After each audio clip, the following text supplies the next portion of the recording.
Ladies and gentlemen, we're jumping on to the last keynote address for today, and this person, you don't say good, be prepared though. I don't know if your josters are empty or they are free, please take them out. This person is the creative director and co-founder of Takeout Media and the Mandela Watch. No! Ladies and gentlemen, please put your hands together for my boss, Mr. Elijah!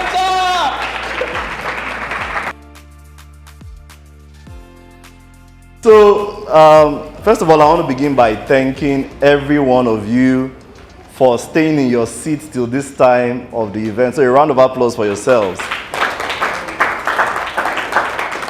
And I also want to thank, where is Robert Damilola? The convener of this particular conference, Mr. Damilola Roberts. A round of applause for him also. So, I typically don't do presentations. I usually like to speak from the heart or speak about a particular subject matter. But you know, as Dami does, he gave me a topic.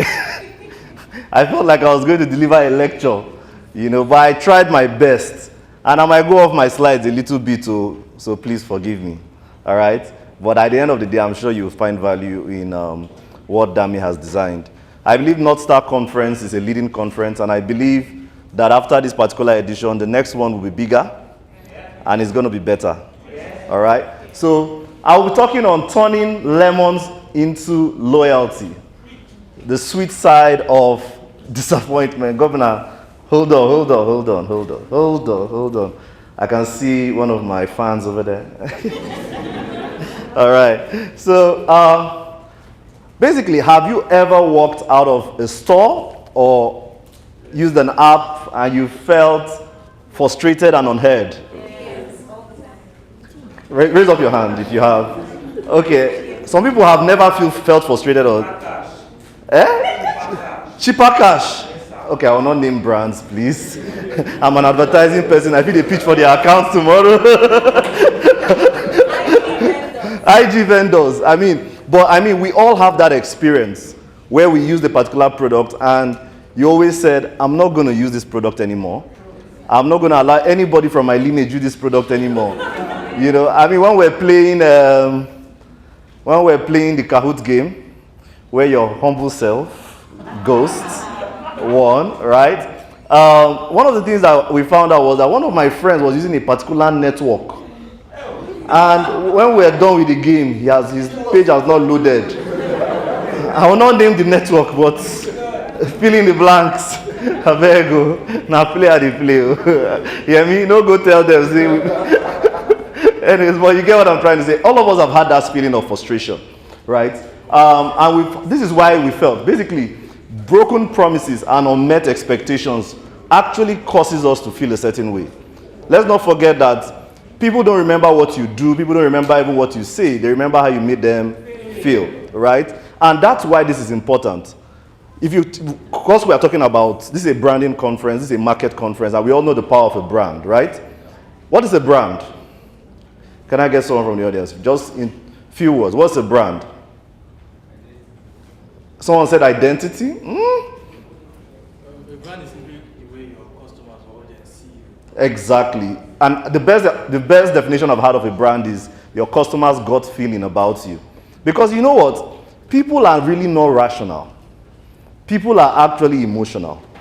You'll find out that people make a lot of decisions just because of the way they feel.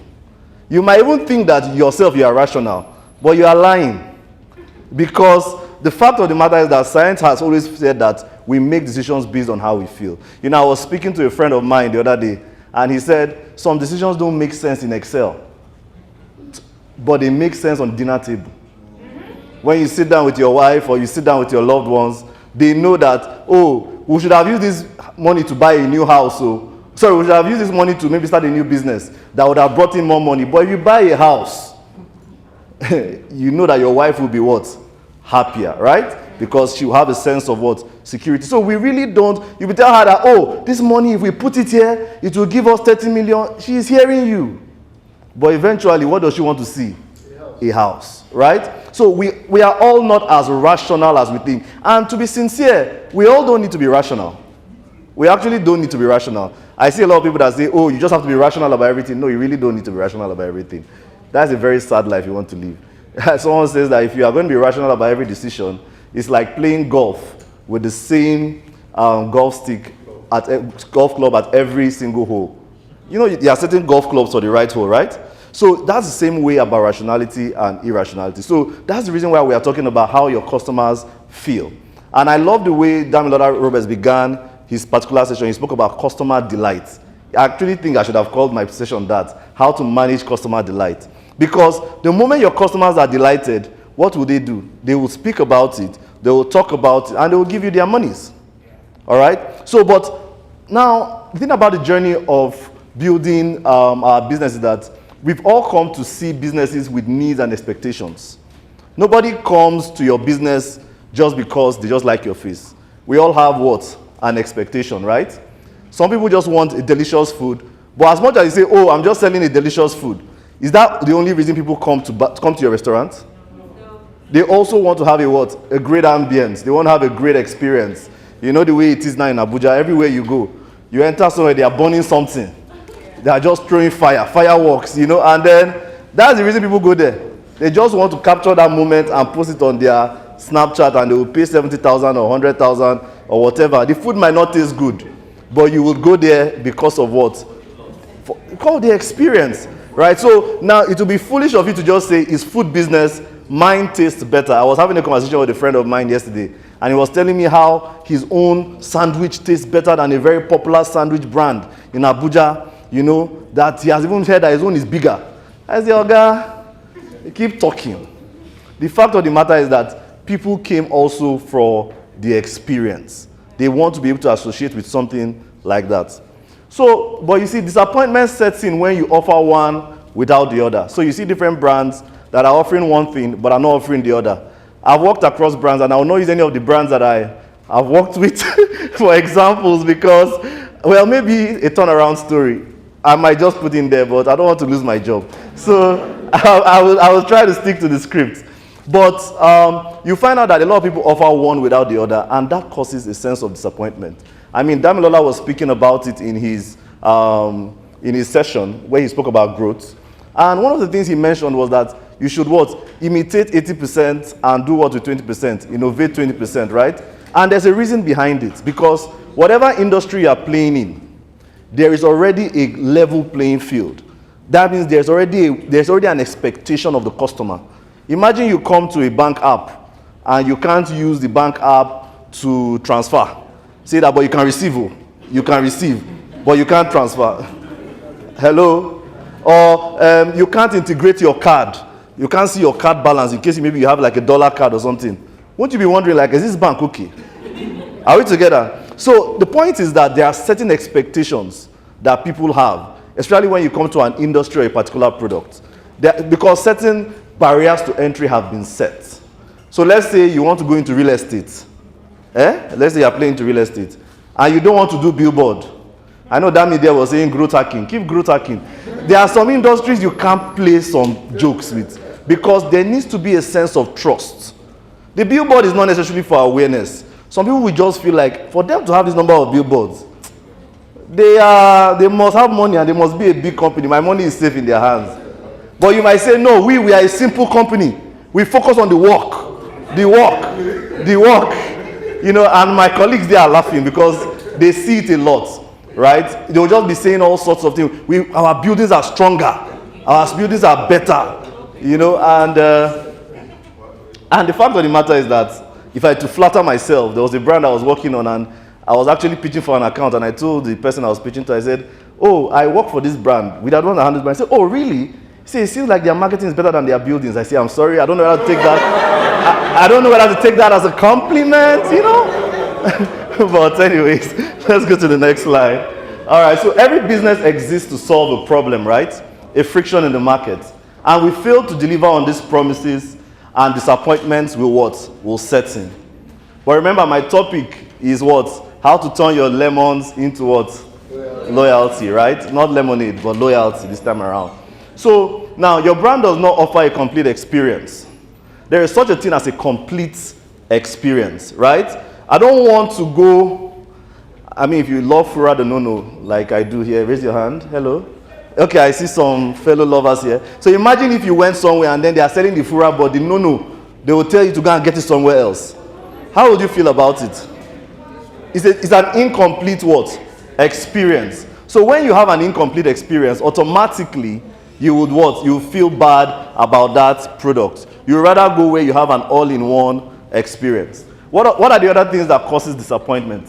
Perceived value is different from the experienced value. Right? So maybe you saw, how many of us have seen a restaurant before, and then when you went there, somebody's laughing. You're like, You know that feeling? You're wondering, like, is this what I really came here for? What I saw on Instagram was different from what I saw in the store, right? And that is a bad experience. Disappointment will set in, right? The price is too high compared to the value that it delivers. So you feel like, oh, I'm paying so much, but I'm not really feeling the value. Maybe you've paid for, imagine you paid for first class ticket in the plane, and then they are making you struggle with every other person. Won't you eventually just say, you know what, let me just stay in economy, right? So the experience is not what? The price is not equal to the price, right? And the products or service are not working properly, or you have poor customer experience. Now, why disappointment is bad for business? That unhappy customers don't stay silent. They do what? They talk. And you know the way gist can spread, eh? You say what? Like fire. You know, as a matter of fact, bad news sells better. It sells faster. You know, and that's the reason why it matters, because remember what do you say a brand was? A brand is what your customers say they feel when they experience your product or your what? Service, right? So we are looking at a scenario whereby you have unhappy customers and they will begin talking. And we all know that, we are all marketers here, we all know that the most powerful authority and proof for any product is what? Word of mouth, right? So if you are looking at a word of mouth scenario and you are really trying to get people to use things, you typically want to go based on word of mouth, because you want to see someone that has used it before, someone that has experienced it before, and the person will tell you something. Most likely you want to save yourself the stress, especially in products where you know that it's not a one-way product. What I mean by that is, like, you know, like if you buy a house, buying a house is not something you just wake up and just throw in money, especially if it's a house you want to live in. Maybe it's an investment you might experiment, but if it's a house you want to live in, you know that it's a big decision, right? You just can't say, I'm not feeling the house anymore, I'm out. So they now tell you that, these people, their houses are not good though. I bought it was having plumbing issues. And you know how plumbing issues can be. It can be a terrible experience. It will make everybody in your house uncomfortable, because you might even catch disease, right? So everyone must know that what? Unhappy customers don't stay silent. And the moment you have that, who can remember the time that they were talking about killer Indomie? Who remembers killer Indomie? No one? Killer Indomie. There was a time that they were saying Indomie was killing people. Or killer beans. Oh, okay. Yami, what did you say? He said when one big brand wanted to enter the market, they spread that news of what? Killer. I'm hearing that for the first time. You know, Yomi is a very academic. He's an industry expert. All right. So the statistics say that what? Satisfied customers will tell 3 people about their positive experience, right? And an unsatisfied customer will tell 10 people about their negative experience. So lost trust is equals to lost sales. Lost trust is equals to lost sales. Now, the thing is that we all want the case to be the reverse. We want a scenario where the satisfied customers will tell 10 more people. I mean, that's the sweet spot to be in. Okay? But the fact of the matter is that for some reason, when people are angry, they just, I mean, you still see people that are excited about an app that will take extra to say, these guys are doing well, Sha. You know, I think everyone should use this app. All right? But the real truth is that when you get angry, you will tag Instablog, you will tag everybody, and then you will now let them know that what? These people stole your money, and they are here to refund you. I mean, if you just want to understand it, go and check the comment section of most banks. You are here to refund me my money. You are here to refund me my money. You know, they are trying to litter your comment section so that nobody will trust you again. All right? So those things happen. Now, the cost of disappointment, I've already spoken a bit about that. Let me just run through this. Disappointment doesn't have to end. It doesn't have to be the end of the story. Disappointed customers are a reality for every business. But what you do about it can make all the difference. And that's the fact. Because, you know, like I always like to say that nobody can walk around and his head will not shake. All right? It's normal that a business will experience what? Challenges. There will be times where there will be disappointment. There will be times when your customers will experience something wrong. Because especially if you're even in the service business, even in the products business, I mean, how many times have you seen, we don't experience it like that in Nigeria, unfortunately for us. But you see that in America, they do a lot of car recalls, whereby they release a particular model of car, a particular version, and then they say, oh, we need to recall all the cars, right? Or you see a particular product, oh, this particular, it even happened with Apple. Apple even had it with one of their laptops. It was having battery issues, the M1, you know, and a lot of those things. And then here we are here dealing with it. But those over in the US, what did they do? They recalled it, they returned it back, and they got a better version and they got a better one. But it's normal. So no matter how big you are, you know, you still have those issues in your business. So, but what do we have to do about it? I mean, we've established the fact that it's very relevant and we shouldn't pay a blind eye to it. But does that mean that you stop existing because you had some disappointed customers who are spreading some bad news? No. So what should we do? Now, let's look at this case. Who remembers this lady? How many of us saw it? So this is Jen. So basically, she bought, if you know the North Face, they are a luxury jacket brand, right? Based in Canada. So Jen posted a video, right? She actually went hiking on a mountain. And she posted a video that rain is falling and she's getting soaked wet. Right? I'm getting soaked wet and I got this jacket. I thought this jacket was going to help me. You claimed that it's supposed to do this, but it did not work. So in fact, North Face, you know what? Come and give me a new jacket on this mountain. And then North Face saw the news. The next thing they did was that they flew a chopper to that particular mountain and they gave her a brand new jacket. Right? And you see, the beautiful thing is that it trended, right? It trended. Everyone began speaking about it. They were able to get end media about it, and they were able to turn a disappointment into what? Loyalty, right? They were able to turn the lemons into lemonade, all right? I mean, I'm sure we can all also remember. How many of us saw the one by Stanley Cup? You saw the Stanley Cup one, right? Okay. Yeah, okay. You saw the Stanley Cup one, right? Yeah. So typically, by taking the right steps, you can rebuild trust and even strengthen your relationships with your customers. So what are some of the steps that we should take? Number one is what? Radical transparency. It's very important that we are honest upfront with our customers and we don't play a blind eye to their experience. All right? It's important that we don't play a blind eye to their experience. Number two is that, okay, no, let me just move a bit faster. Number two is open feedback loop. All right? Always have an open feedback loop. There has to be a way for us to keep getting feedback from our customers.